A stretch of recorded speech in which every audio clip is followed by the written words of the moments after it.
This video is sponsored by the Malachian Empire, which is a faith-based, non-federal tribal organization, which is dedicated to legacy, autonomy, and holistic wellness. For more information, please visit www.malachianempire.world. Welcome to Your Skin, Your Story YouTube family, where we share the journeys that shape us and explore how inner care reflects outwardly. Today, we have the honor to share the story of my aunt herself, Mrs. Lavinia Masters. Woo! And you see us matching. Look at us matching. We ain't even playing this. Great minds think alike. Exactly. How you doing, Amy? I'm doing amazing. How about yourself? I'm doing good. That's Grateful good. to be alive. Amen. So we're going to go ahead and dive on into the questions. I'm ready. So, before your advocacy and your voice became a movement, Yes. what was your relationship like with your body growing up? Oh, wow. My relationship with my body was different. Okay. Because I didn't think much of my body. I was a little scrawny girl with the pigtails and the freckles that I have. And I struggle with the freckles because I wasn't used to black girls with freckles in their faces. And then I struggled with the dimples because, bullies. I didn't realize I was being bullied, but they made me seem like I was different. They said, that's like your special needs when you have that, or that's a defect, my mama said. And I'm like, really? And I was sitting here sucking at my cheeks to get some dimples. Right. And so it was just different. So it's amazing how people reflect or inflect things on you and you take it in, because I didn't know any better. I'm just thinking I'm just a little country girl. I didn't like wearing dresses, but my grandma wanted me to wear dresses to make me look like a girl. I wanted to wear my pants. And so I just, I started struggling after I started listening to peers with my freckles, and I'm like, why I got polka dots on my skin, and why I got holes in my, in my jaw and things of that nature. Why another thing was my eyes. My eyes are so big, and it was just weird. It was really weird, and I didn't realize that I would go through that part or phase of life as a little girl growing up. That's interesting, that you said it wasn't until somebody pointed it out as a negative. Yes. When you felt like, what's wrong with me? Yes, and built a whole complex around it, and how I look and how I presented myself before people. And so it was different. It was very different to have to encounter that as a little girl, and then going through sexual abuse and rape. Yes. It kind of confused me because I didn't understand, I guess, was a person drawn to you by, attracted to you for whatever reasons, and I didn't understand it. I didn't get that. So that threw my mind in another world. So it's amazing when you have trauma on top of trauma, because bullying is traumatic. Yes, it is. It's traumatic. It is severely. And when you have trauma on top of trauma, it's like a whole cesspool that you try to sort out. And as a child growing up, it's very difficult. I know. Yes. Would you say that you kind of you hid behind the trauma growing up after being 13, going into high school, that you just kind of put it to the side and kept moving? Yeah, I put it to the side. I had to. Yeah. Because I didn't have any help. I didn't have any resources. My grandmother died when I was 9, and she was always the one that told me, you're beautiful just the way you are. Because they talked about my forehead. My forehead was big, and my teeth, my gums, and my teeth, and they just will tear you down. They just having a fit, And my grandma used to always say that they did it because you're beautiful, and they're envious of you, or they're insecure. As a kid, what insecure means, right? I'm like, okay, man, mom. But that's what she said, and I felt better because I had that resource. And then my mom raising me, bless her heart, 4 kids, single mom. I guess she had time for all that. That was like foolishness to her. You don't get no more fights at school. You just do your work. Do your work. You go tell the teacher. Yeah. And so I'm like, but the teacher, what can they do? They can't do anything about how I look. But it was like a cesspool of trauma for me growing up. And it's so funny because people, like, you were bullied. I'm like, yeah, I was bullied. I don't know why I was bullied, but I was bullied, and I didn't know if it was something they saw about me. Because I didn't share the childhood sexual abuse as a child, and I didn't remember a lot of it until I got older. And so I wonder if that was a part of it, if that's something that kids saw something weak in me, or they, you know what I'm saying? Like predators, they see like a weak victim, and so they took advantage. Yes. And so that's the only thing I could think, but that wasn't until I was grown and I started advocating and started doing research about things. But It's pretty difficult as a child. No, that is. Yeah. I mean, I commend you on that because that, you couldn't even be a child. No, you couldn't. Worried about what people think about you, how they see you, how they look at you, pick on you. Yep. You know, and I had real long hair then, not like the kind of by now, but they used to mess with me because I had long hair, had good hair, tell you think you're better than this. And I'm like, what is that? Yeah. Well, you know, what's the issue? You know, then you do realize that some kids just don't love themselves, or they don't know how to love themselves, or parents or guardians haven't given them that confidence or taught them how to love themselves and appreciate who they really are. Yep. Yes. And all the time they hear negativity throughout the day. So exactly. They just exactly. Yeah. No, that's a lot. But what did healing ask of your body, and how did you begin saying yes to it? So as you said, this was a transition over into adult. How did that? Now that was amazing, because it wasn't until I healed from my trauma of being assaulted at 13 that I realized I needed to heal everything about me. What age? At what age? I would say that was probably in my late 20s. Okay. In my late So you 20s. was already married? Yes, I was already married. Okay. And I still struggled in my marriage. Yeah. And my husband would always tell me, you're the most beautiful. And I didn't want to hear all of that. Yeah. You know, because now after being a victim of sexual assault, you're thinking you're the worst looking, the worst of everything. You contaminated everything. You know, you're not worthy of anything. And so it was intriguing that he felt that way about me, but it was also I was kind of standoffish at first. Yeah. And I was like, I'm not going to give him everything about me in the beginning, because I have to make sure I can fully trust him. And I know that sounds crazy to marry somebody you don't fully trust, but I did it. Yeah. I took a chance. Yeah. I'm glad I did. Yeah. Because here we are 35 years later this September. But it was thank you. It was scary to get to that point and to even wonder if somebody could really love me and appreciate me for me. And it was actually him 5 years into the marriage that told me I needed to go back to my first love. And I'm like, who is that? You know somebody? Yeah, right. And he told me that was my faith, because I when I met him, I told him about how my grandmother and they raised me in church, and it wasn't just raising me, but teaching me and about God and scriptures and different things that I didn't really understand then, but I did it, you know, until I got older and I started cultivating my own relationship with Christ, and I realized, you know what? He loves me just the way I am, you know, and that's what I had to get to that point. And so he was like, go back to your first love. Okay. And when I went back to my first love and I began to just go back and seek my healing through that, I began to see me in a different light. And that's what helped me see it didn't matter about the dimples, the freckles, the big forehead, the big gums, the big teeth. I'm just the way I am. I love all of me. Even when I struggle with my weight, I still struggle with my weight. And I used to be and he was like, well, you ought to try to get surgery or do this. And I debated because I had so many other health issues. Yes. And I tried the lap band. That didn't work. I had it in for 2 years. And it gave me so many complications. It almost killed me. And so we had to take it out. And in 2 years, I lost 2 pounds. No, 3 pounds in 2 years.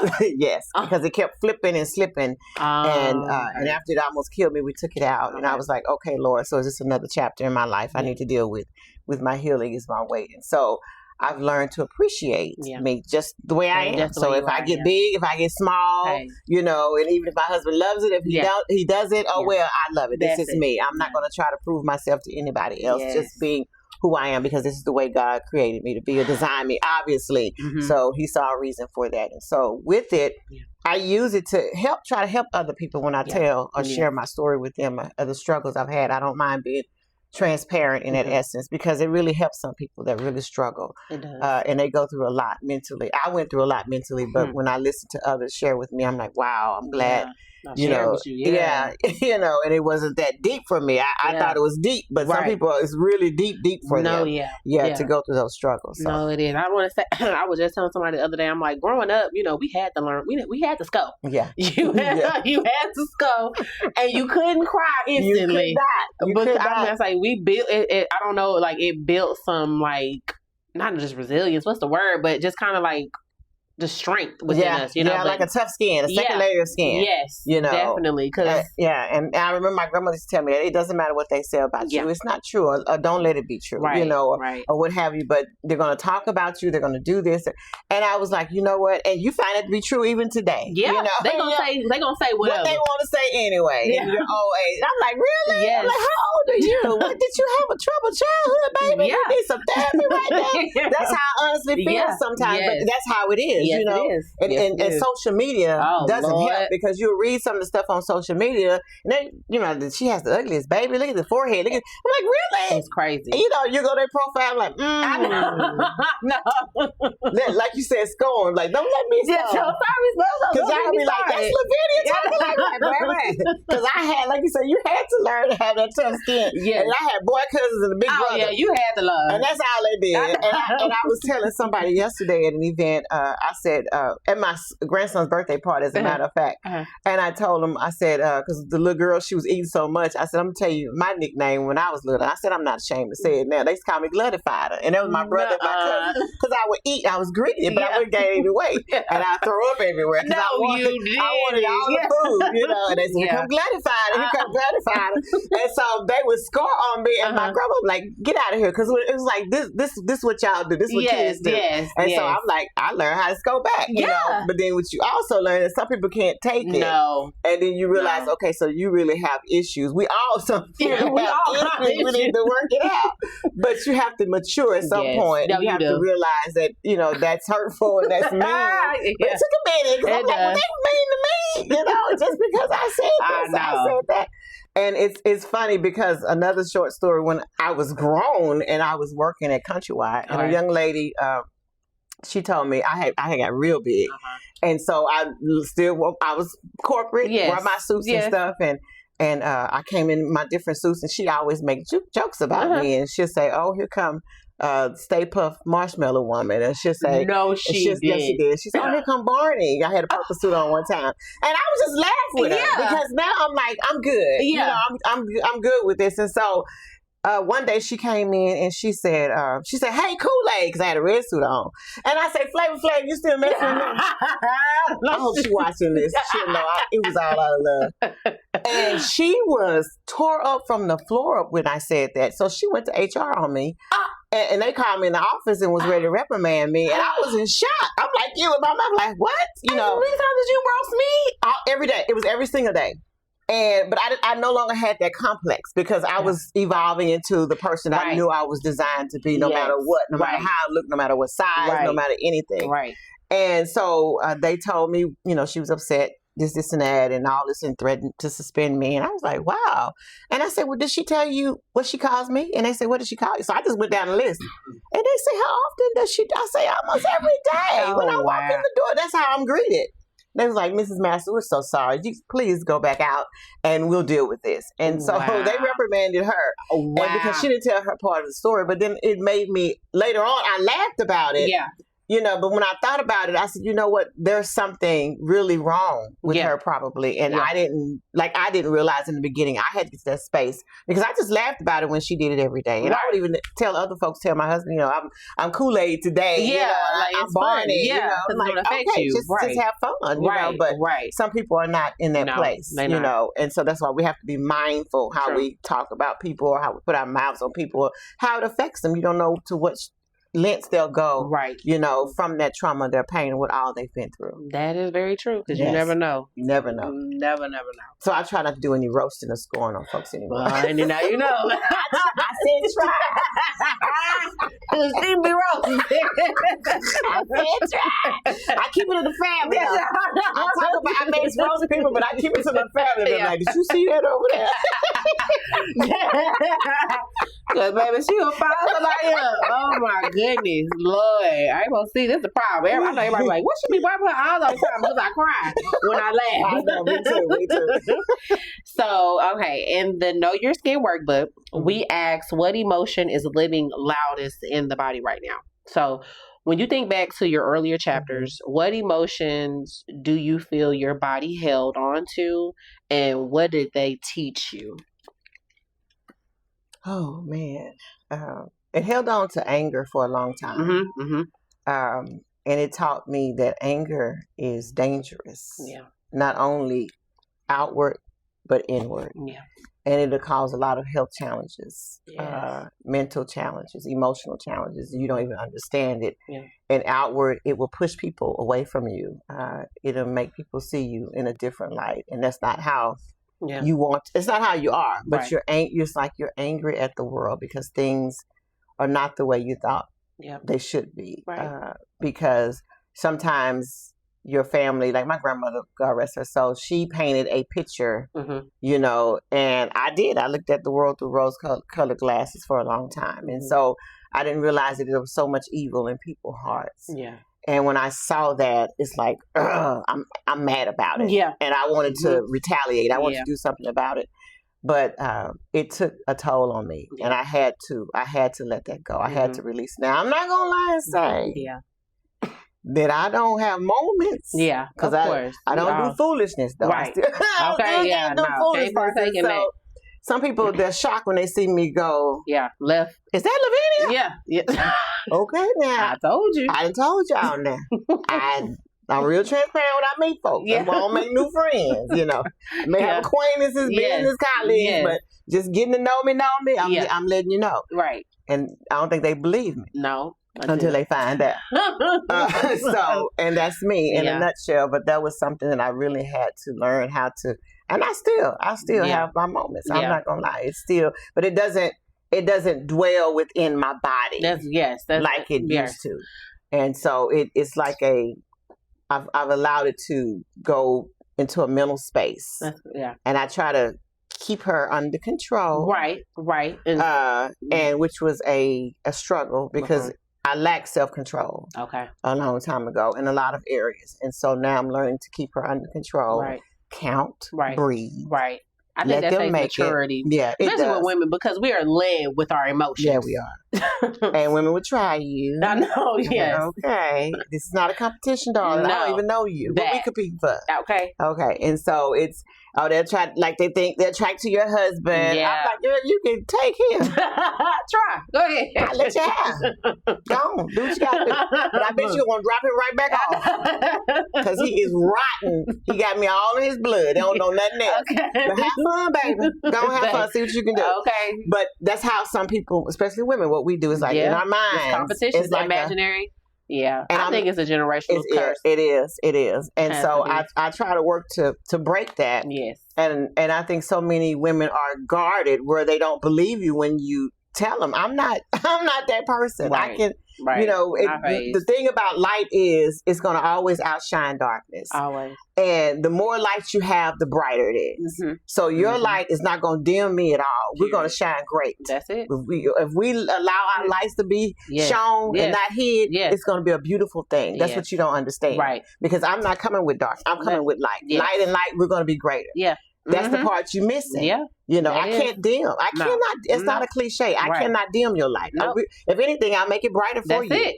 And that's it. And that's the mindset we should have. But yes. But you know, unfortunately, people got to deal with what they got to deal with.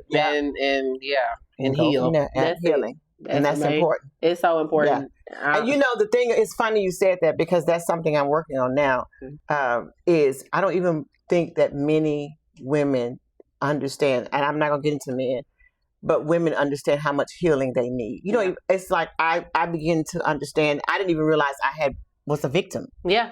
Because no one told me you were, even though I had been child abused, rape, different things, they never said you were a victim. Yeah. So I had a victim mentality, but I didn't know what a victim was. Right. And it wasn't until I realized that I realized I need to start healing from that trauma. Yes, right. And it doesn't have to be sexual abuse. It could be growing up without your dad, growing up without your mom. It could be losing a parent, losing a child, anything. You start blaming yourself. Exactly. And then I like to blame yourself. And then in certain other instances, not taking accountability. Yes. That's true. Oh my God. And that's something we don't like to do. No. But you can't effectively heal if you don't. No. For your own actions. And I know it hurts. Yeah. Because it hurt me. It's swallow. A very hard pill. It feels like glass going down sometimes. Yes, it does. You know, but if you want to be a better person and appreciate who you are, all of you, you have to heal properly. Yeah, you do. And let go. It's more of looking at whatever happened in the past experiences through a different lens. Yes. And accepting it for what happened. Yes. And moving forward and being present. Exactly. Because what's that song, Erica Bag Lady? I didn't understand that song when I was little. I didn't either. But until you go through life. Until you go through life. I was like, I see. I got so much baggage, baby. I need to start unloading this stuff.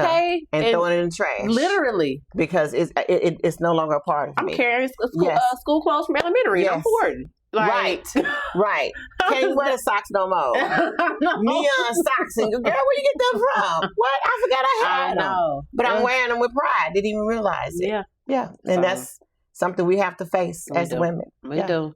One step at a time. One step. Yeah. Oh my goodness. So, okay. Now, I think you kind of answered it, but what did reclaiming your body look like for you? Once you did overall heal, you start speaking up. Yes. Advocating for what happened, because it's just like you gave women more power within okay, I'm not the only one. Yes. And it's like you gave them just a strength to not even accept, but it's not your fault what happened. Right. But you can still live life. Yes. Man, that is so empowering within itself, because let me tell you, I thought when I was traumatized that I gave all of my power away. And with my power, it included my beauty, the way I walk, the way I talk, everything about me was my power. Mm-hmm.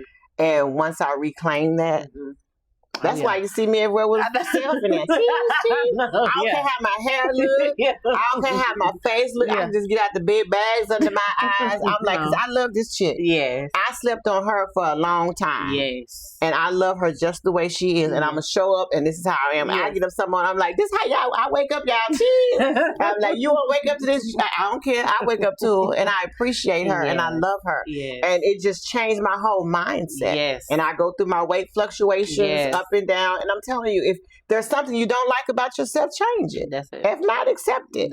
And so I choose to accept it first, and I don't really have issues. I don't want no dirty teeth. So y'all go to the dentist, and get my teeth cleaned every 6 months. And I had thought about getting my teeth. And this one, when I was first started healing, I wanted my teeth redone, because I said people always call me buck tooth and my gums. And I remember I went to the dentist, whatever you call the guy. And he said, they did my exam and everything. And he came back. He told me, Miss Masters, what you going through? I said, huh? Because my cousin looked so good in her mouth, And he was like, what you going through? I said, what? I just want my teeth. I want you to take them out. I put some implants in. He said, you got some healthy, perfect teeth. I said, I do? He said, are you suffering from self-esteem issue? He asked me that. I was like. And this was on the journey of healing. Yes. And I was like, I don't think I am. I looked in the mirror. He said, you better appreciate that beautiful smile. He said, when you get old, he said, come back and see me. He said, they start falling out. He said, come back and see me. I put some teeth in there. Okay. And I was like, but keep what you got. I said, he just insulted me. Do you think I ain't got the money? What was that, Lord? Yeah. And then I looked at myself and I said, you know what? This is the Sanders gap, my gap in my teeth. Yeah. And I'm like, so what? My gums are healthy. They're not all black, blue, purple, and green. Okay. And my teeth are healthy. So what?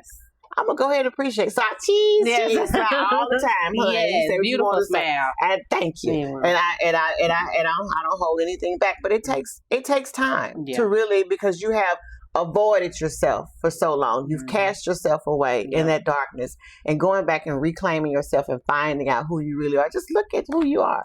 You should appreciate it. You should say, you know what? I'm unique. Yes, there you go. There is not I hate people say, girl, somebody look just like you. What she is? I know. Okay. I know she don't look like me. Not my personality. Not me. Okay. It's only one of me. That mold is destroyed. And you look at the exclusivity with that. Like, yes, exactly. That is beautiful. Exactly. There's not another you. Exactly. So be true to you. Be true to you. Exactly. And I don't care if you fat, if you this, whatever. You long, you short. And I used to want to be tall. I can't get no taller. My gynecologist told me, he said, now I know you keep putting that you 5'2" on this paperwork. He said, but you know you about 4'9", 5 feet. He said, please. And I'm like, so what I would say is, so I'm making a joke now. I said, now in my mind, I'm 5'2", but I'm only about 5 feet tall, y'all. But I'm good with that now. Yeah. I'm good. I'm used to the short jokes and everything. I'm like, okay, you got some more. Catch me around the corner. I got something for you too. But anyway, seriously. But show up for yourself. Yeah. Don't worry about everybody else. And that's what happened. We worry about everybody else, what they got, what they doing. Yes. All in their business. Don't worry about that. You worry about you. And if it's a flaw for you, fix your flaws. That's it. Because that's part of your power. Right. One day at a time. It may take 2 years, but that's okay. Yeah. And if you don't want to lose weight, if you don't want to go do a skin treatment, your flaw, then your flaw is your mindset then. Yes. Fix your mindset. That's it. And that's what I had to do. I had to fix my mindset about things. That's and good. It's simple. Yeah. It seems hard, but it's simple. Yeah. What's hard is destroying yourself and throwing and casting yourself away. That's the hard part. Yeah. You're betraying yourself when you do that. Yeah. And that's difficult. Yeah. I'm like, no, I'm going back for the little girl that was abused, the little girl that was bullied, the little girl that was raped. I'm going back for the little girl that was raped in college. All that. I'm going back for all of that. But the fact, it's like that, and you got to think about it, like all those experiences. Yes. Like that it's not like you can't love yourself. It's just like, why? Why me? Yeah. Yes. And that can put somebody in a hole. A deep hole. And don't want to come out. Like, I know you so it's like that instance. Yeah. So if a woman was looking today who's probably went through that, what's the one thing that you would share with her as far as reclaiming, starting her journey that you would say that helped you? I know it was the first love. Yeah. Getting with, I think that's more than likely getting back with faith. I would say start. Yeah. You have to start. Yeah. You have to start. And it's not going to be easy because you're used to the negativity. Yeah. You're used to the pain. You're used to the trauma. You're used to woe is me. You're used to, I can't do this. You're used to that. Yeah. And you got to change your mindset, and that's starting. You have to change. And every single day, you have to do it every day I get up. Yeah. I ain't got to go to the mirror. I will open my eye, Lord, I thank you. Yeah. I feel good today. Yeah. It's going to be an amazing day. And then the enemy just come right on in with some mess. And I'm like, you a liar. Yeah. You a liar. Not today. Not today. And my other people like, who you that talking to? I'm working it out. Yeah. Because we didn't have therapists back then, black folks. No, Lord. No. And we had to work it out. Yeah. Sometimes I was talking to myself. I still talk to myself sometimes. Better?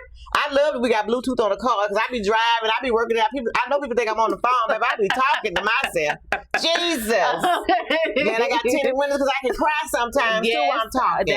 Them car rides be therapeutic. Yes, very therapeutic. Don't get twisted, y'all. And sometimes they may think I'm on drugs because I may get to shouting up in there and they're like, she all right over there. I'm like, I got it together. Thank you, Jesus. I'm together right now. I'm just working it out. Right. But you got to start. You do. You got to start. And when you start, don't stop. And if you stop, you got to promise yourself you're going to pick it back up. Yes. And I don't care if the next day is hard, if the next week is hard. Yep. You got to endure. You got to believe that you were destined for something greater than to be hung up on how you look and how you appear to people. Right. Or the things that happen to you. Yes, or the things that happen to you. There's something greater in you than that. Yep. The things that happen to you can be such a great blessing for others. Look. Yeah. I'm not one trying to say that, but I'm just saying. I'm just saying, God, because you cannot tell me the stuff that I went through as a child would make an impact on the world. There is absolutely you weren't helpful. You were impactful. A little black girl raped in the projects. Yeah.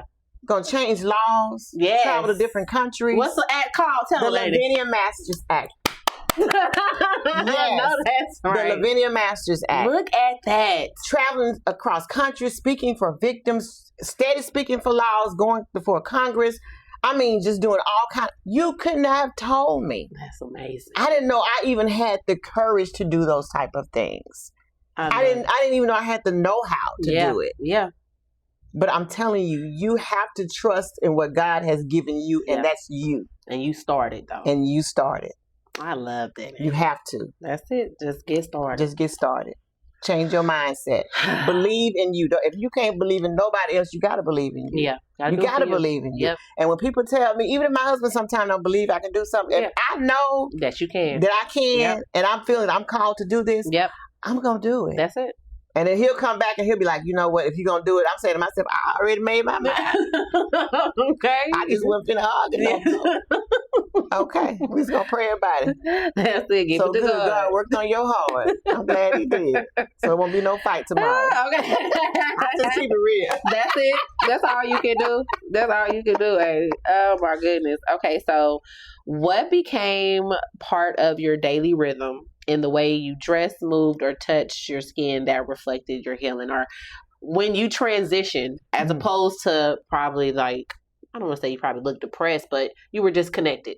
Yes. So when you begin your healing? Yes. How did it switch then when you start noticing the change? It switched when I wanted to make sure that my hair was always in place. Okay. Because I could have cared less about my hair. Yeah. I wanted to make sure my hygiene was proper. Okay. I wanted to always smell good, make sure I was clean. Yes. I always like to dress up. I'm like, because that's how to me, my impression, like your grandma teaches, your first impression is your last impression. Yes. When you see me for the first time and I'm going out, I want to be like I'm that person. Yes.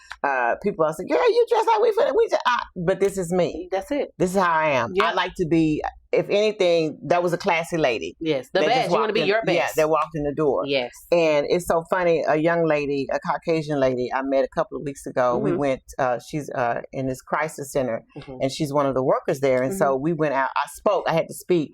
And so they took me out to dinner afterwards. And so I remember the director asked, she said, what do you think of Lavinia? She said, wow. She said, first of all, when she walks in the room, she just shuts it down. She doesn't even say anything. Yes. And she said, I think what happens is some people get intimidated by her because they think she's like, but then she has this spirit that comes out when she speaks. Yeah. And she said, I was just captivated by her. And she said, I've never met anybody like her. And she's saying so down to earth. And I was like, thank you. That's what you want to leave. Yeah. But that's who you are, though. And I'm like, I'm not trying to come show out. I'm not trying to be better. Yeah. But I do want to leave an example of how I feel other young women should try to be. Don't be like me. Be yourself. Yes. But try to, have more couth about your grandma. I'm a couth about yourself. You ain't gotta be all, you don't have to reveal everything. No. You know what? Because I'm like, it ain't just me. I don't want my husband looking at your booty. Yeah. Oh, excuse me. I'm sorry. But I don't. Yeah. I'm like, just yes. Right. And I know, and they say you body shaming. No, I'm not. No. Because even when I was small, I still dressed a certain way. Yes. Because I'm like, my grandma was like, leave him something, reveal. The mystery. The mystery of it. Yes. And I'm like, and you wonder why I didn't get it then, why they chased me the way they chased me. Yeah. know, I'm like, what's wrong with y'all? Because I thought I was damaged goods. No. But it was that I wasn't giving them everything. Yep. And you still, oh my husband, Lord have mercy. They still trying to chase me. I'm like, boy, you get my DM? What's wrong with it? I'm like, oh, my husband ain't watching this. But I know they be all in your DM. That's a given. I'm public, you know. Yeah. They'll show up where you show up because they seen things. Oh, wow. They bold. Yeah. And they know you married. Yeah, know you married. Know your grandma. I'm like, boy, how old are you? You my baby 33 years old, honey. I can't do that.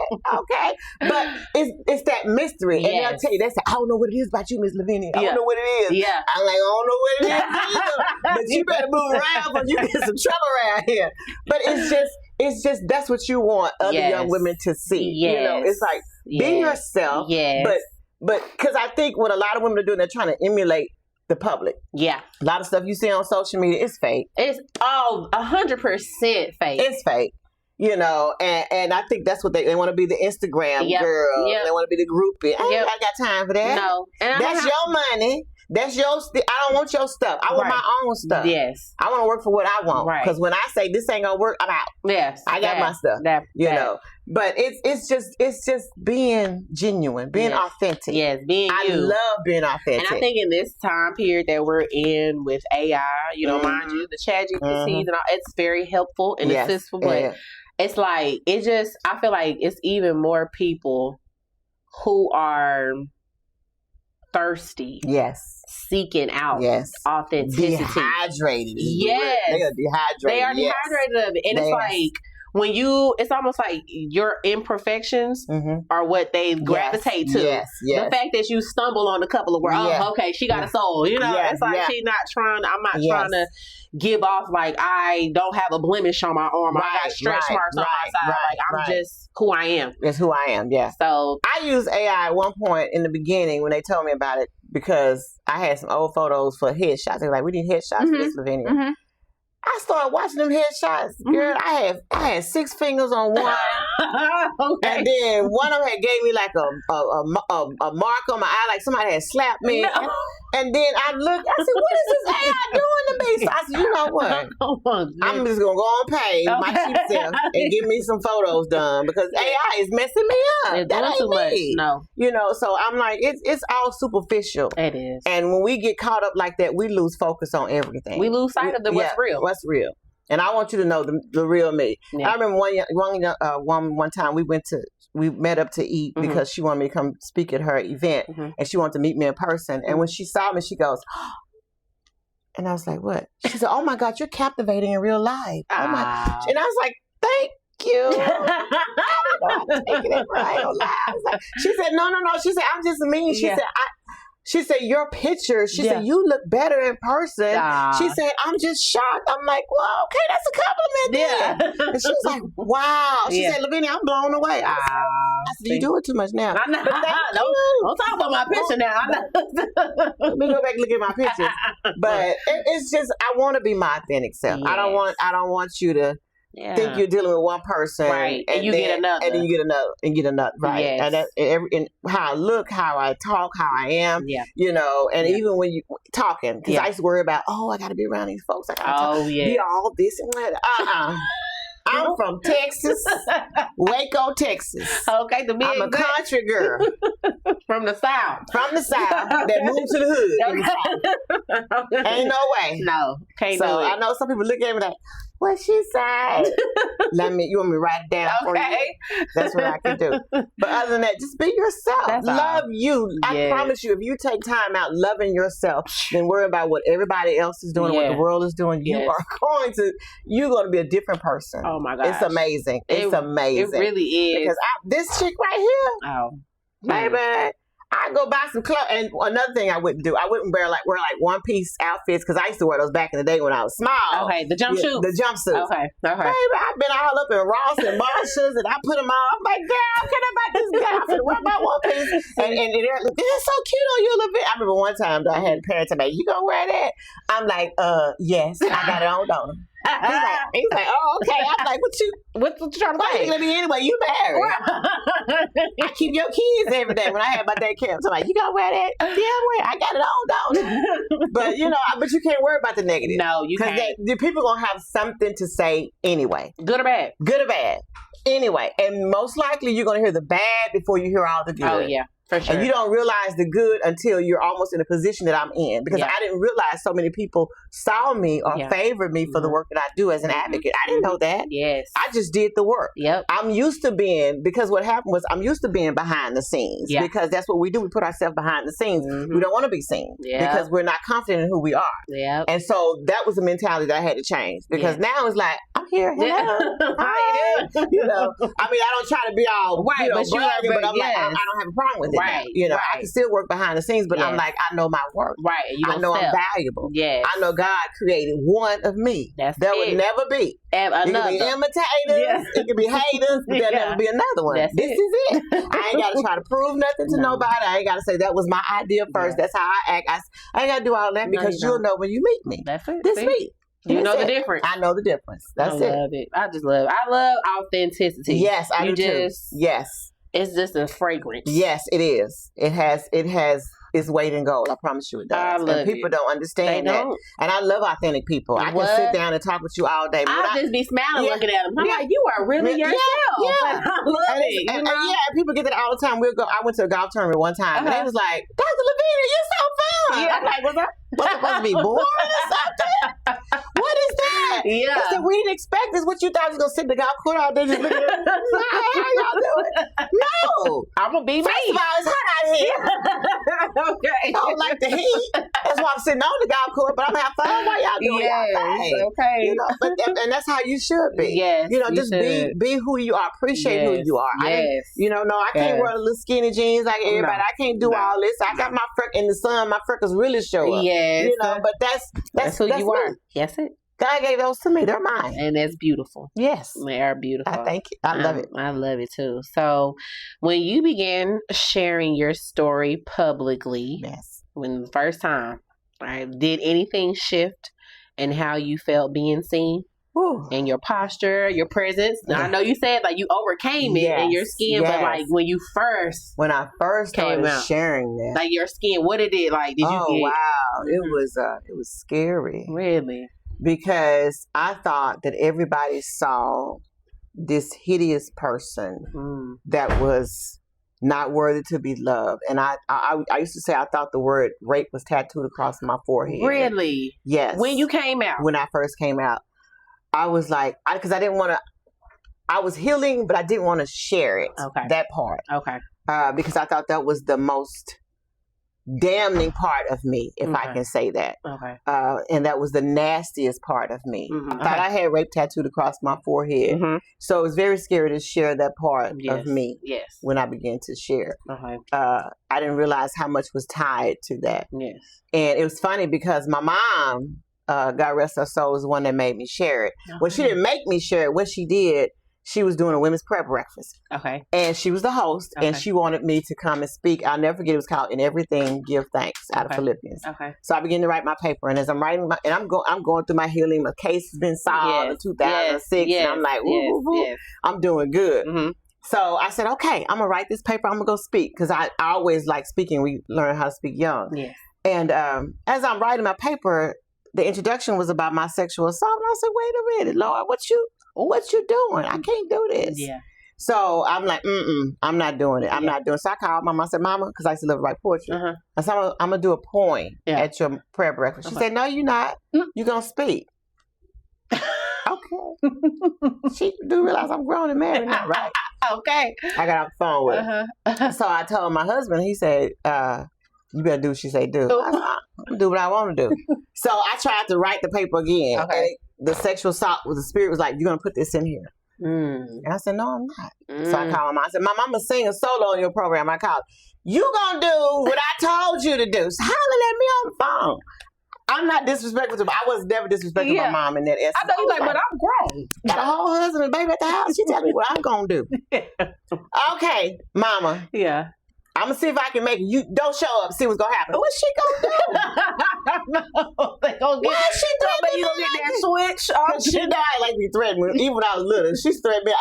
She had no problems out of me. All she had to do, I'm gonna do this to you, and I'm like, okay. You gotta lie. Okay. So I said, okay. So I said, Lord, because I had writer's block. It was like I could not write. Really? If I didn't put that in. So finally I said, okay, Lord, I surrendered. I said, I'm going to talk about this. This will be first. Because what he was showing me is that in everything, give thanks. Even through your trauma, you have to be grateful. Wow. You know, and so I did. I wrote it out. Okay. And when I got to the prayer breakfast, my husband went with me. He said, you want me to go? I said, it's a women's prayer breakfast. Yeah. If you want to go. He said, well, you've never talked about this publicly. Oh, wow. I was like, yeah. Something to think about. So he came. We went that morning. And guess who Mama had first? A lovely baby. Jesus. You couldn't even let me get married. Yeah, let me hear the other women. So I'm first. Okay. I'm shaking. I'm nervous. And everybody's eyes are on me. Yes. Like, you know, my mama was a local gospel artist. And I'm like, I guess don't expect no greatness like her. Because I'm like, I'm finna fumble bumble and everything I knew. But as I began to speak, and I began to share, and my voice trembled, and I began to cry and tear up.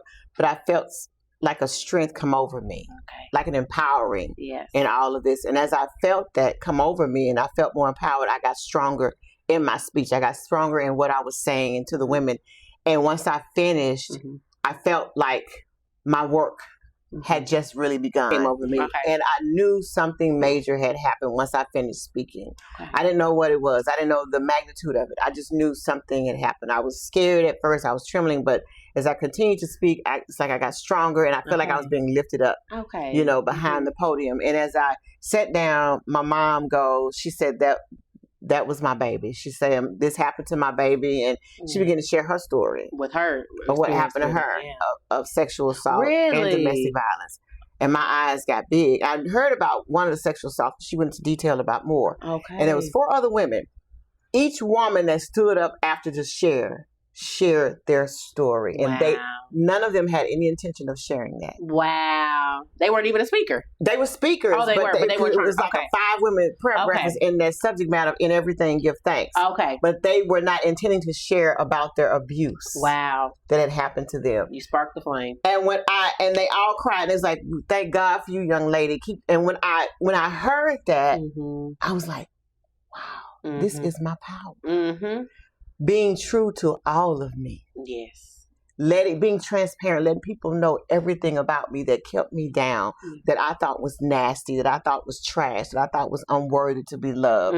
This is what I am. Oh, wow. And that was I still get chills when I think about that moment because I didn't expect it. And ever since then, I'm like, boom, I'm out. I was like a horse out the gates. I'm like, I'm ready to go. Okay. And I would share with everybody and I'll talk to everybody about it. And it was just, and I still do that today. Yeah. And even when I'm in grocery stores and sometimes I'm talking to young ladies and it's like I feel something over them and I just start sharing. Oh, wow. And they'll look up at me, and they'll say something and it's like, oh my God, that happened to me. And I say, but it's going to be okay, and it's like you encourage them. I may give them a card, or I say, look me up online if you ever need to talk, and because you never know what other person is suffering the same kind of trauma or any trauma that you've been through. But I know they just probably just stare at you and all like, how are you so happy? Yes. And I'm like, baby, this is joy. Yeah. Because my happiness used to be based on the things that was happening in my life. But this is joy where I can live this authentically every single day. No matter what comes up against me, no matter what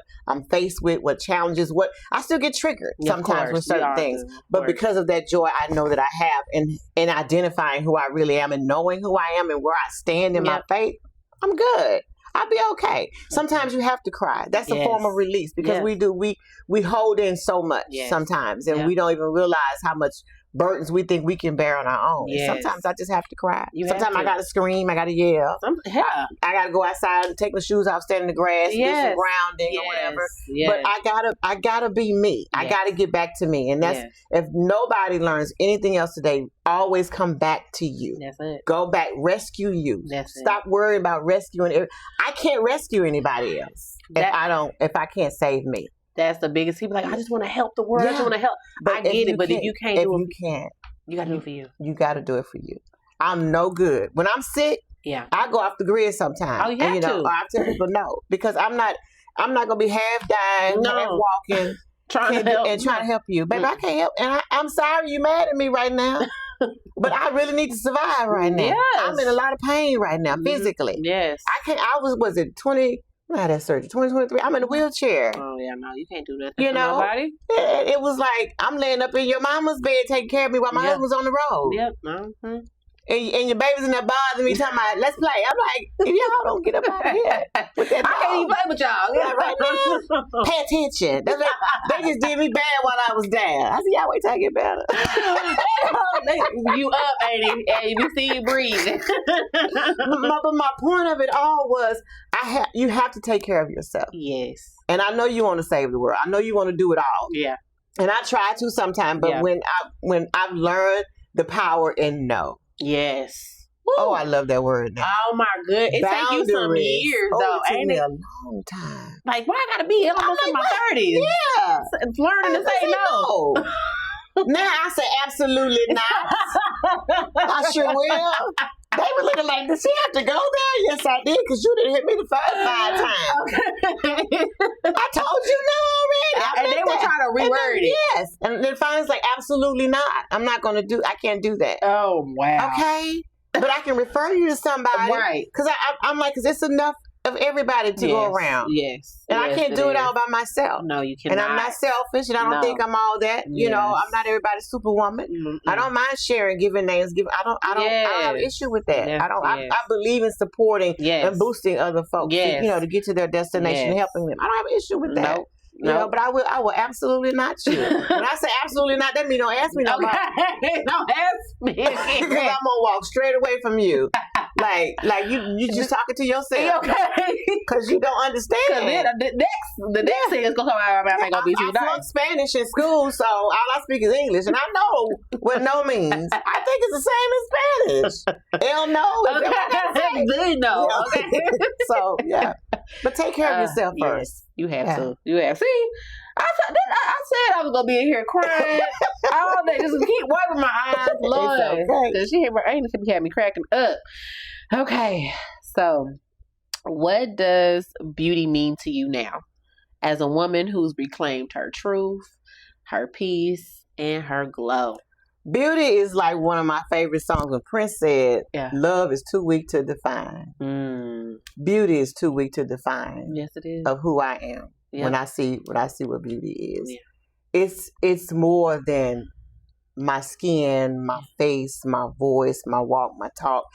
It's everything about me inside and out. Your essence. My essence, my charisma, my classiness, it's everything. Yeah. And that's what you have to realize what beauty really is. Yes. It's not superficial. Well, I look in the mirror. Oh, she's so cute. It's nothing like that. Because you could be a beautiful woman, but if your attitude and everything's jacked up. Ugly. You ugly. You is ugly. Yes, very. And you can, you won't even have to say nothing. You won't say nothing. They'll see you coming. Like, because that spirit is all over you. Yes, that's what it is. And you got to be careful with that. Yes. And so that's what it's like. Beauty is too weak to define of who I really am, is how I feel. Okay. And it's not about my looks. Like I said, I come in here, my hair pulled. I hate to show my edges and stuff. They all gray and everything. That wisdom. That wisdom. But I'm not going to dye my hair either because I'm proud of my gray. Yes. It's just that they don't want to go the same direction the rest of my hair go. And so I be looking like Pippi Longstocking because I'm like, what are y'all doing? So, but I appreciate, man, my co-beautician, she be like, you're not going to, we're not going to do that. No. She dyed it one time. I let her do it in the beginning when it first came. And I woke up and I didn't know what had happened. I thought my husband had faded away on the sheets because it was black everywhere.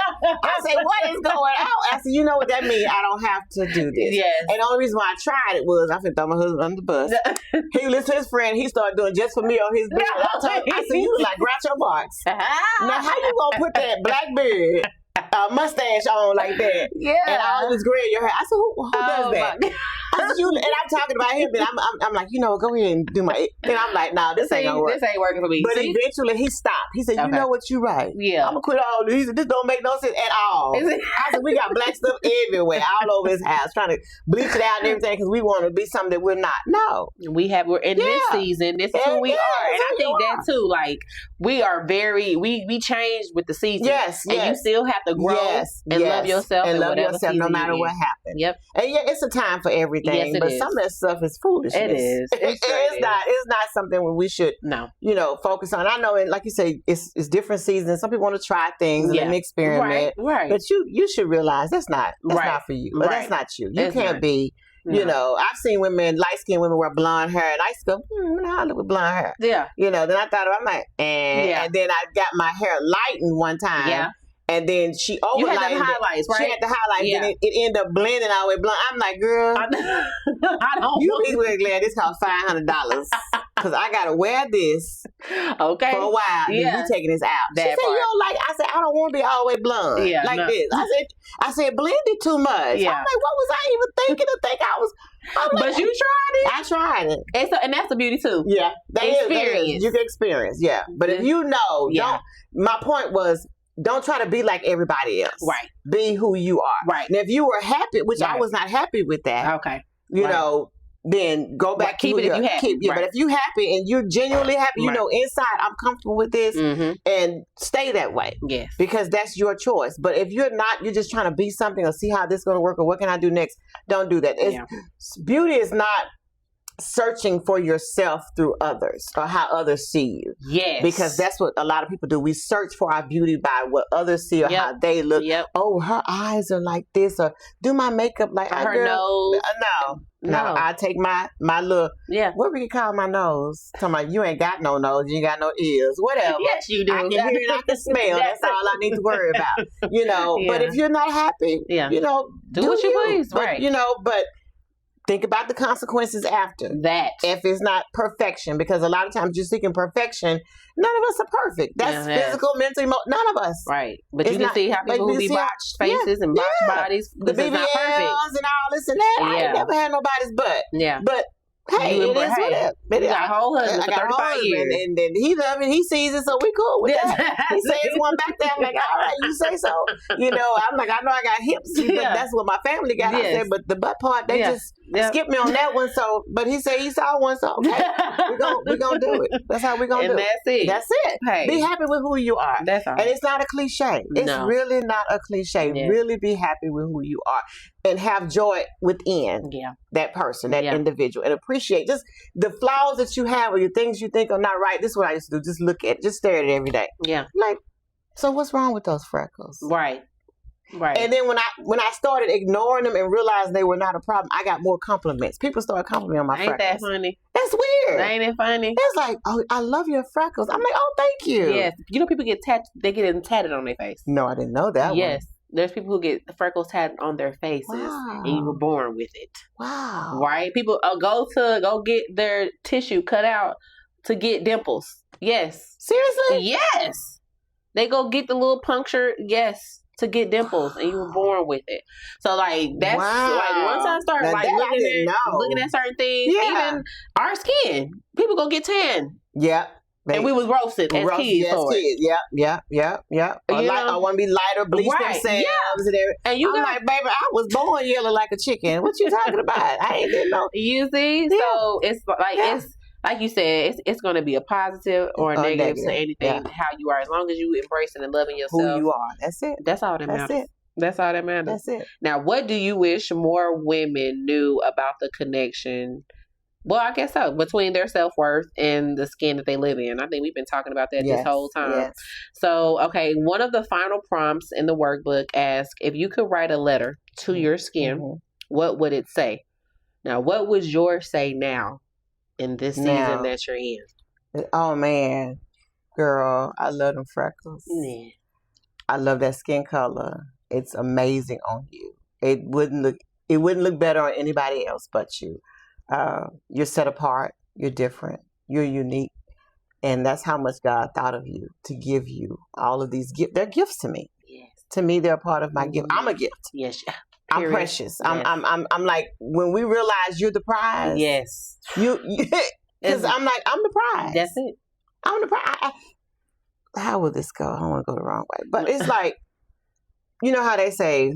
Well, they don't say it. The Bible say God created man, then He created woman, because He says it's not good for man to be alone. Right. So I'm the prize. That's it. Everything about me. Yes. He created everything in me as that woman for that man. Yeah. For a reason. I'm the prize. Yeah. I'm the gift. You are the gift. Everything about me. That's my looks, my walk, my talk, everything that I have. If you choose me, you chose that prize. Yes, you did. And you have to realize that. Yes. And my gift is not for everybody. No. And that's what we can't give it to any and everybody. No. Everybody's not deserving. Everybody don't deserve you. No. I don't care how smooth they may talk to you. Right. How good they may look. Right. Even people who try to be your friends access to you. Exactly. You ain't access this gift now. No, you can't. Because everybody is, some people want to infiltrate you. Some people want to damage you. Yes. Some people want to try to destroy you because of who you are. Yep. They don't like your confidence in who you are. They don't like your skin. When I got in high school, that's when I really started fighting. Because young women would actually want to fight me because I was light skinned and had long hair. Yeah. No, I remember. I'm like, say what now? Yeah. What's wrong with you? The colorism thing at school was crazy. So guess what? I'm going to show y'all what my big brother and my cousins taught me. Come on. But it's sad. It was really sad. I had like two cousins every other day. They telling me they got in a fight because of they yelling. It's like, what is this deal? And it still happens now. Yes, you watch some of these videos, and these girls will be lured on vacations or outings with other women that are really jealous with them. Of them. It's so sad. It's so sad. And that's scary because we're all different shades of the color brown. You should appreciate. Yes, we should be having meetings or gatherings where we're all empowering one another. Yes, empowering the beauty, like you said, it's like your whole essence. Yes, of who you are. But we don't. No. We rather fight. And what's going to happen if you beat me up because I'm pretty? I'm still going to be pretty. Period. What happened? What? I still got long hair. Right. But it's that internal thing that you're struggling with. So let's figure out what you're struggling with. Right. so we can get you in the space I'm in now. Yes. Because now, and I know I get on people's nerves, but you know what? I don't care. That's how I feel now. It's like, I don't, because you're the one with the problem. Right. I don't have a problem. You can scroll or not listen. I can look at you and I can find you can look like a booger wolf. Yeah. But I'm going to find the beauty in you, especially if your personality matches. Yeah. You know, if our spirits connect, and all I see is beauty. I don't even see the person anymore. Right. That superficial side. Yeah, superficial. And there have been times where somebody can look their worst. Yes. And if I know them for who they are, and it's like something is different about them. When I see them again, like, did you change your hair color? Yeah. Lavinia, you trying to be funny? No, I'm not. Because I'm not looking at. Yes. I was looking at the individual, the person. Mm-hmm. And if you turn on me, and if your spirit turns, I also recognize, and I can see that ugly immediately. Oh, instantly. Like, what's happening? When you walk in your essence and you're authentic to yourself, you can smell it. Before they even open the door. Yeah. And I'm like, and I'll ask you, is everything okay? Yeah. You can lie to me. I know you lying. I'm like, well, I don't know what happened. Yeah. But whenever you're ready to be who you are and talk to me, I'm here. That's it. That's how I am. And I pray more women would be that way. And that's, I guess why I stay to myself. I say I'll make new friends. Yeah. I make colleagues. You make new friends, Not you gotta understand what I call a friend. I know. Friend is it's somebody that I think Facebook that messed us up. Oh, well, they have. Because I'm like, a friend is a friend. I'm like, I don't have to speak to you every day. Right. But I got your back no matter what. I'm not going to betray you. If something is not right, I'm going to talk to you about it. Right. And we should be able to come together. Right. But other than that, it's like, no, people don't. They don't friend understand is like. It's like when you I've had two friends since I've been in sixth grade, right? And of course, there's just not times that we probably don't talk for months or whatever, but I'll call them like, hey, babysitter canceled. I'm at the job. Can you come and get the kids? Yeah. Okay, here I come. Like, and not to say that I'm expecting that, but they've done that. Yeah. It's like, that's a friend when you down and out. They're like, okay, come on, girl, let me come and get you where you at. Like, it's through the bad times that they showing up. And a friend, even if I don't see you every day and talk to you every day, and when I see you and I can tell something's off, hey, do we need to go get some coffee? What's going on? Yep. You know, do we need to roll out? That's how you back in the day. I'm like, who we finna roll out on? Who we finna do? What's happening? You know, what happened? Yeah, he did this and where he at? We can't go to jail. What we gonna do about it? We gotta do something. What we need to do? Girl, let's just go get some margaritas or something. Let's just drink it out and holler and cry and do something like that right now. But that's a friend to me. And so I make acquaintances, I make colleagues different, but it's hard for me to because I invested in me. Right. So I know my value now. And like you said earlier, I'm not giving everybody access to everything about me. And then you've already kind of went through certain experiences. Yes. And it's like now in this season that you're in, I mean, it's to call you a friend now is a little bit, it's different. It's different. Than when I was going through the hard times in the beginning. Exactly. I'm not doing that now. And then the Bible says if you want a friend, what? Show yourself friendly. Some people don't show themselves friendly. Well, that too. They just want to be connected to you. They just want to be connected. Oh, yeah. I've seen emails or text people that have done that, and the other person ratted them out. And like, I ain't for the Lavinia. I'm just trying to get where she. I'm just trying. Just flat out tell them. They put it right. They trying to use me. I'm like, okay, thank you. I appreciate it. I love when people's intentions. That's why I be thanking the Most High all the time for that spirit of discernment. Yes. Because I'm like, any and every time, they don't even last no longer than like 6 months around. They don't. They don't. And they always show us the spirit like, some ain't sitting right. I can't put my thing. You're cool, it's like your spirit is irritating that demonic spirit. Yeah. Mm-hmm. And there have been times where I walk in a room and it's like I'm at war. It's like you can tell you're at war with them. I don't even say anything. I just smile. No, and they just can't stand it. And I be cracking up. I be one of us that laughing. I know you, because you know how I am. I know you. And then I said, "Ooh, I'm tired." I leave after me. They said, "What's wrong?" I said, "I was fighting the whole time I was in the." But you was fighting, but that spirit, it was a spirit that didn't like me. And then Lord, you hear later on, wow, this happened, or she said this, or we. I'm like, I already felt it. She fought me when I walked, and I didn't even do it. I just came don't even say nothing. That's how you can't tell me the supernatural ain't real, baby. Okay, it's very real. That's it. So when you see yourself now fully present, fully embodied, beautiful, all of the lovely things, what are you most proud of becoming through your advocacy, through a wife, a mother, all the things? What are you most proud of? I'm most proud of, most proud.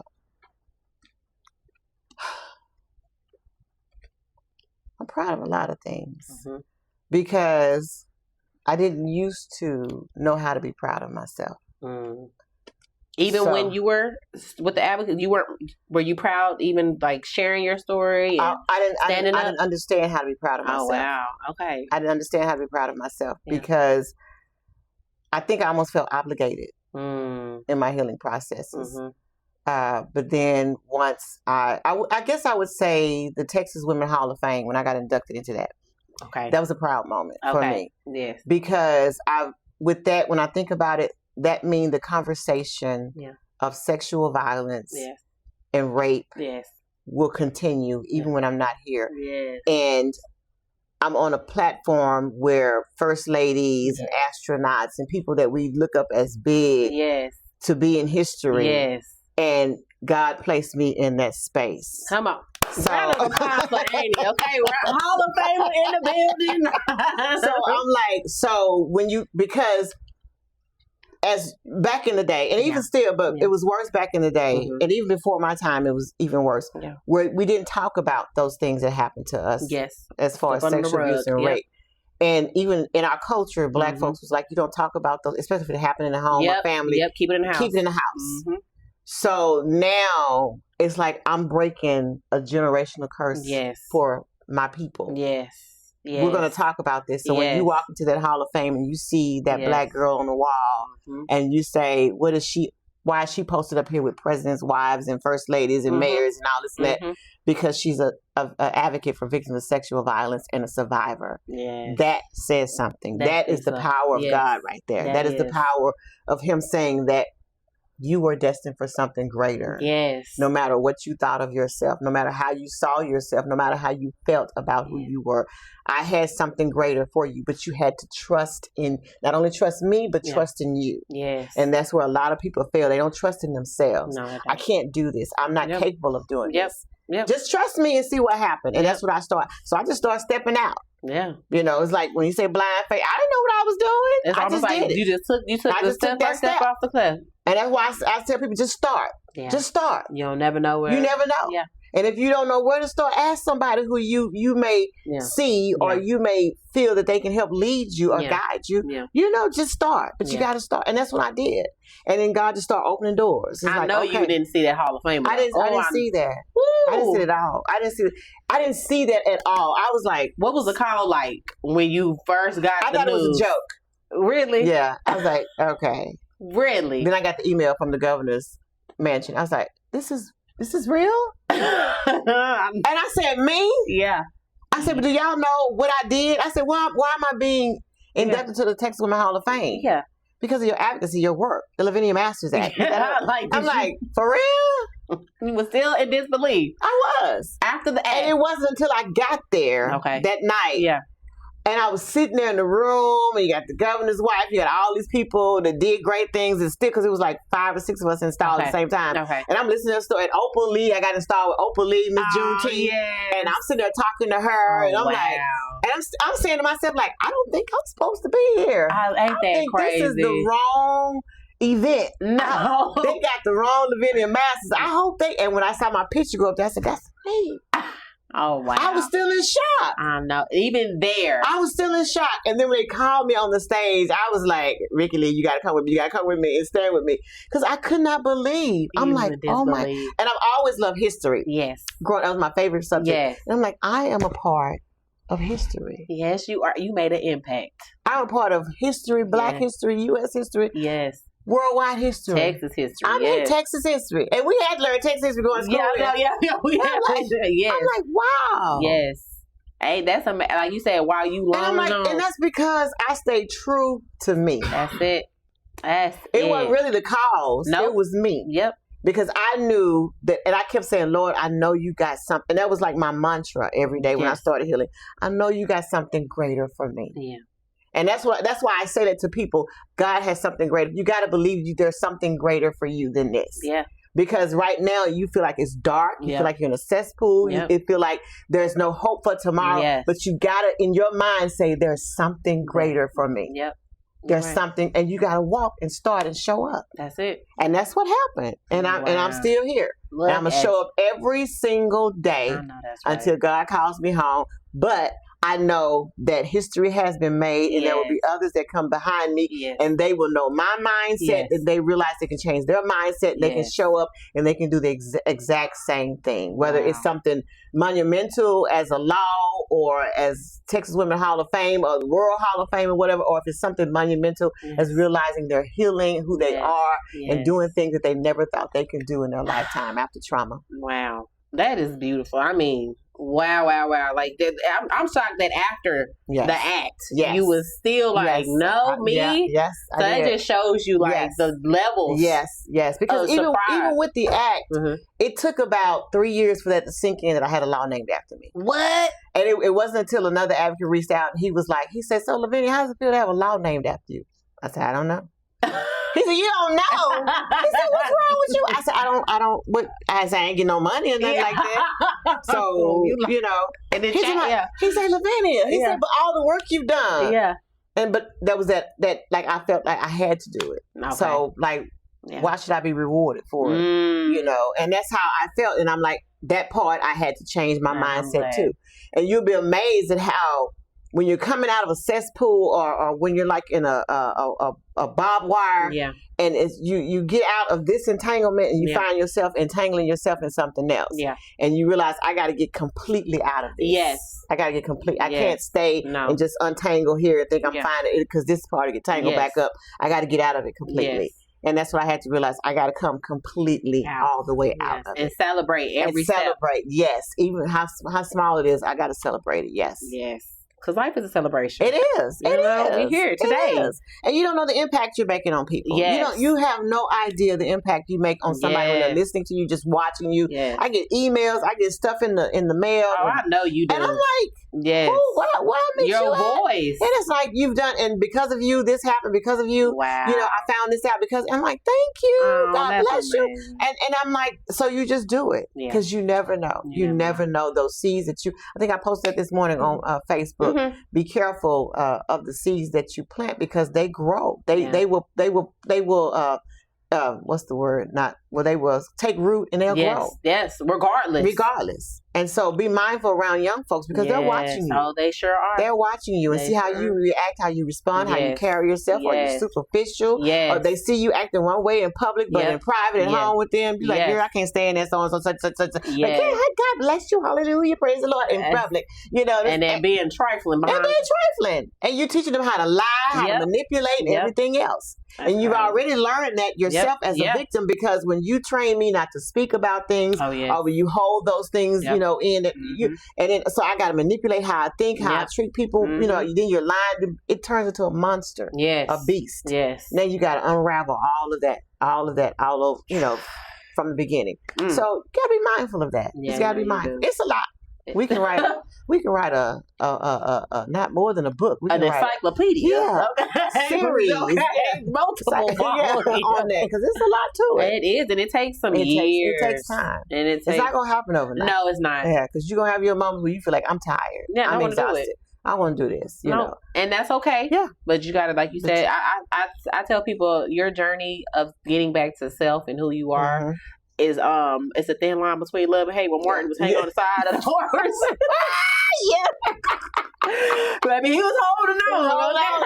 But he was on the side, on the top. And that's how you feel sometimes. Yes. You don't know about winging the prayer. That's it. And I'm like, Lord, I don't know how. And I've said that so many times. I don't know how I'm going to make it. No. But when I look back now, I'm here. Yes. You are here today. I'm here. So I made it. Yes.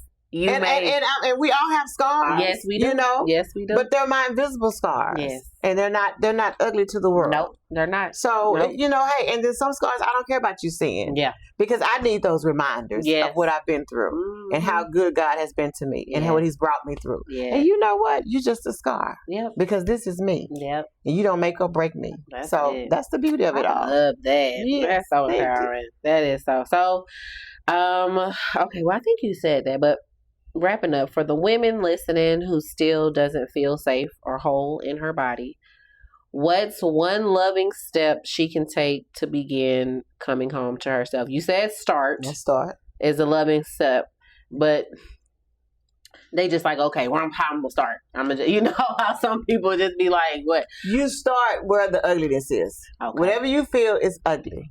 That's where you start. That's where you start. If you feel that it's your freckles. Okay. And I know that may sound superficial, but start there. Yeah. Start somewhere simple. Look at yourself in the mirror every day. Right. And you remind yourself, God, you gave me these freckles. Yeah. This is me. Okay. I'm unique with my freckles. And these freckles are part of the entire body that I hold. Okay. So am I going to let my freckles hold me back, or am I going to move forward in life and succeed? Yes. Start. You have to start. Whatever you feel is the ugliest thing on you, or the smallest thing that you think maybe you can accomplish first. Start there, but you have to start. Yeah. You have to at some point. Yes. And if you have to journal. Yes. Before I knew about healing, I used to love write poetry in school. So I journaled. I started writing my poetry, and then I would meditate and I would pray. But I love reading some of my old poems now. I still have them all, and some of them I see how ugly I was by reading my poems because I was so angry. Yeah. And I look at, I'm like, wow, I wrote that. Yeah. And then I look at some poem when I could tell I was in a really good mood. Yeah. And I'm like, who wrote this? I mean, I don't even recognize. I'm like, it's like a perfect piece of poetry. Yes. I'm like, wow, girl, you got some talent. I know. You were just in the moment. I was just in the moment. I was just letting it flow, just letting it flow, just letting it flow. But you had to start somewhere. Yeah.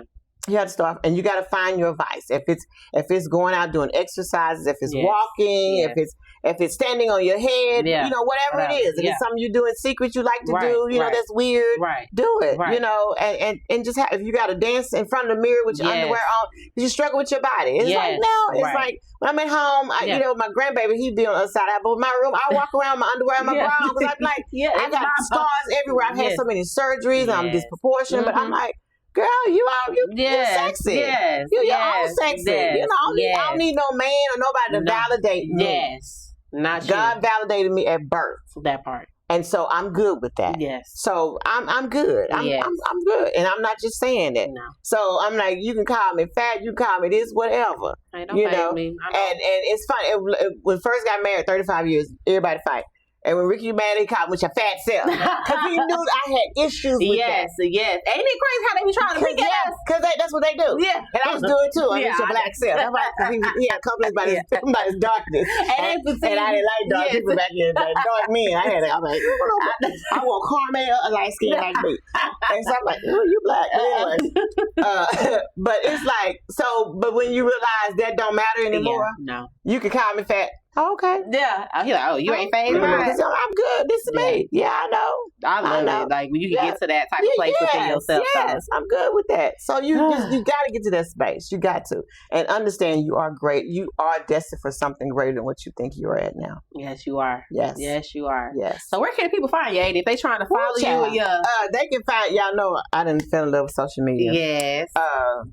So I'm on TikTok. Okay. I think I'm on TikTok. I'm going to put it all in the box below, too. So I'm on TikTok. I'm on Facebook. I got 2 Facebook pages. One of them is supposed to be mine. Okay. But that's what everybody want to be on that page. Okay. And then I got the advocate page. Okay. Don't nobody want to follow that page. They want to follow me. They want to be on your personal. They want to be on my personal and follow my shenanigans. Yeah. And so sometimes it may not be all Jesus on my page.